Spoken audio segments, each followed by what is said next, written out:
Жылқыларым қайда екен, жас құрақты сайды екен, астымдағы ақбақай, құйрық жалымайды екен. Ассалаумағалейкум, ардақты құрметті көрермендерім, ағайын туыс бауырларым, елім жұртым, халқым, амансыздар ма? Мал жандарыңыз аман есен ба? Бүгінгі бізде тақырып көкдүнен жайлы. Көк айғыр, ауызданбаған көк айғыр. 3 минуттың ішінде қалай айғыр болып шығатынын көретін боласыздар. Бізбен бірге болыңыздар, аяғына дейін көріңіздер. Сіздерге алдын ала рахметімді айтам, алғысымды айтамын. Лайктан лайкылдатып, пікірден пікірлетіп жүріңіздер, қане достар. Сіздерге сенемін.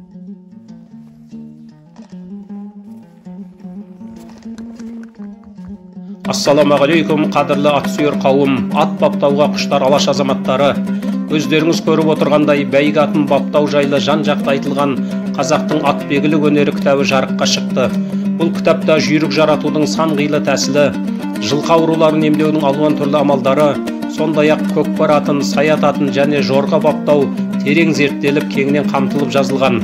5 бөлімнен 400 беттен тұратын, көлемі үлкен, түрлі түсті безендірілген қазақтың атбегілік өнері кітабы сыйлас адамдарыңызға тарту етуге де таптырмас сыйлық.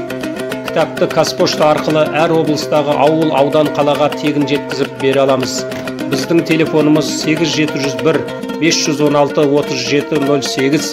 Әр қазақ шаңырағының төрінде тұруға лайықты осындай құнды кітапты сатып алуға асығыңыз ағайын.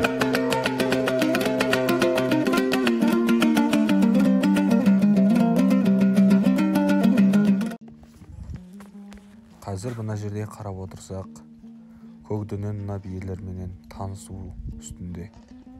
Яғни барлап, қарап, жылқы малы сондай текті ғой. Анау қазақ атам айтады ғой, жылқы кісінескенше, адам сөйлескенше деп. Яғни осы жерде қазір кісінесіп, танысу сәті бұл. Міне қазір мына жерде өзінің мінезін көрсетеді, көрдіңіздер ме? Екі аяғын көтеріп, яғни мен айғыр, бұл жерде сендерді қарайтын мен дегендей өзінің бір жылқының қасиеті, сондай өзінің бір қасиеттілігін көрсетіп, яғни мен сендерді басқарамын дегендей осылайынан айтып тұр осы жерде, көрдіңіздер ме? Осыдан кейін биелер бағына қалады оған. Одан кейін қазір айғыр болып шыға келеді. 1-2 рет тістейді. Тістеген соң болды. Міне. Келіп қалды өздері де, биелер де өздері. Яғни бұлар айғырға бағыну үшін жаратылған солай. Табиғаттарында солай. Міне. Яғни қазір құлақты төмен салды да, жымырды да қайырды деген осы. Айғыр болды деген осы болады.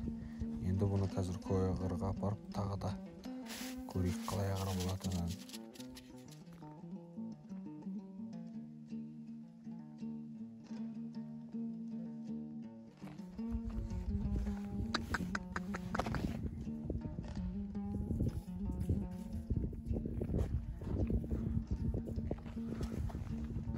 Ей, чу!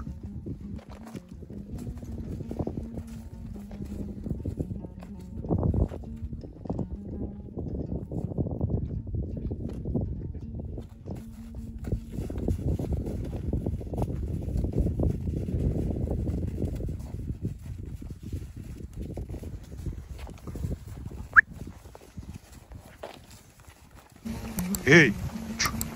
Өріске кетті. О, сорлы. Жаңғырды, сорлы. Өлік болып жүреді. Енді мына биелерді көріп, шаппақшы маған қаратай. Ей!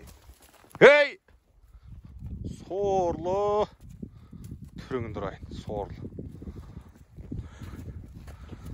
Ай, сорлы. Қарай көресің, қазір көрістім. Көк айғырға барып.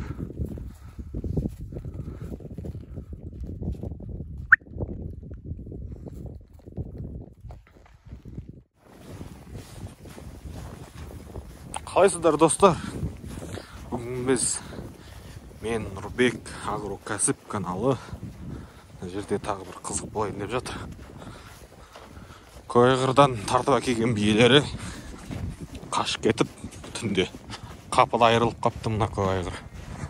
Содан ол жол жөнекей торайғырға жете алмай жолда қалып, соны мына жаққа кеп қойдым қазір. Одан анау көкдөнем бар еді ғой, білесіздер ма? Айғыр бола алмайым деп тұрған. Сол айғыр боп аяқ асты. Адамға шапқысы кеп қызық болып тұр. Қазір соған апарып мына көк айғырдың үйірін қосам. Сонымен қазір тартып алады көк айғыр бараттанан. Кішкене біраз төбелес болады, таласады деген сияқты әңгіме. Қазір көрейік.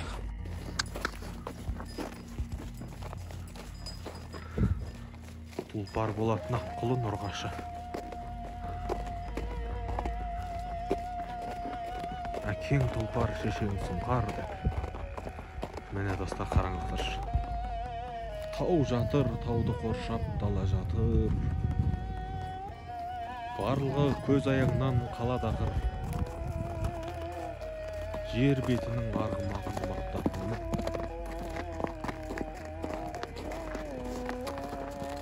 Бұл тірлік аяғын басып бара жатыр. Достар қалай. Міне оң қанаттан көкдөнен шықты. Туған жері Суқсай, шыққан жері екінші Ақтөбе ауылы. Сол қанаттан көк айғыр, шыққан жері Баян жүрек. Мені ортаға кеп қосылды. Не боларақ екен? Кім жеңер екен? Не дейді екен? Болды. Дома болдым деді ғой, дома. Дома болды ғой, дома. Көкдөнен ар ойна дедің ғой, көк айғыр красавчик. Ай, красавчиксың ғой, молодец. 6 секунд қой. Бір жеріңді қыса сал деді ғой. Бірақ мияқты екі ойдан қайырып кетті. Мо. Қайырып жүр. Қара, давай. Әкет ананы. Тұрма қарап, давай. Көк айғыр кезекті. Құлынды биеге кетті. Дыр. Не болар екен? Тағы да кім жеңер екен? Болды ғой, болды. Дома болды. Көкдөнен дома болды. Бір кісінеп орнына қойып тастады. Красавчик.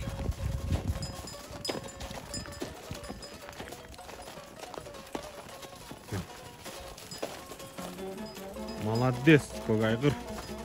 Айғыр осылай болу керек достар. Өйстіп ақырын өсіп жатыр. Үйірлерін көбейе берсін. Желательно достар 15 биеден асырмаған дұрыс. 15 бие болса айғырда үйірде 100% құлындайды. Тек күйі жақсы болса болған. Міне көкдөнен. Дома болды бұл көкдөнен. Мына көк айғырдың любимый бәйбішесі көк бие. Ат туайын деп тұр бұл биыл бұйырса. Эй!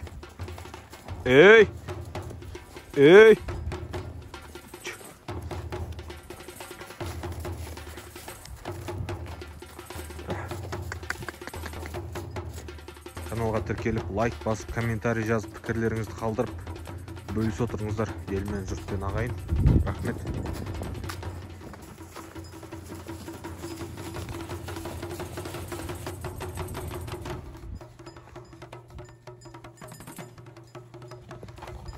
Бие бөлініп еді, бірдемде мынау қуалақ кетті.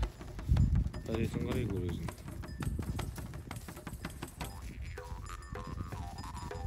Делай, көк айғыр.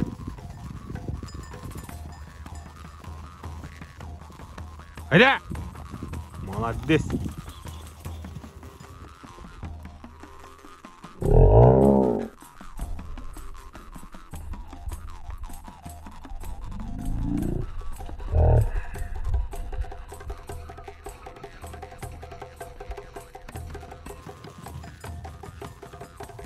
Красавчик. Тогда еще раз. Еще раз давай. Молодец. Давай, делай красиво.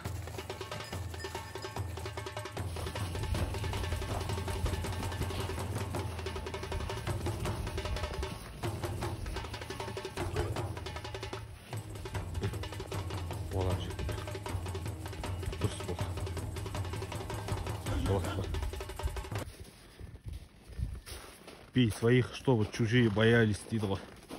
Бей.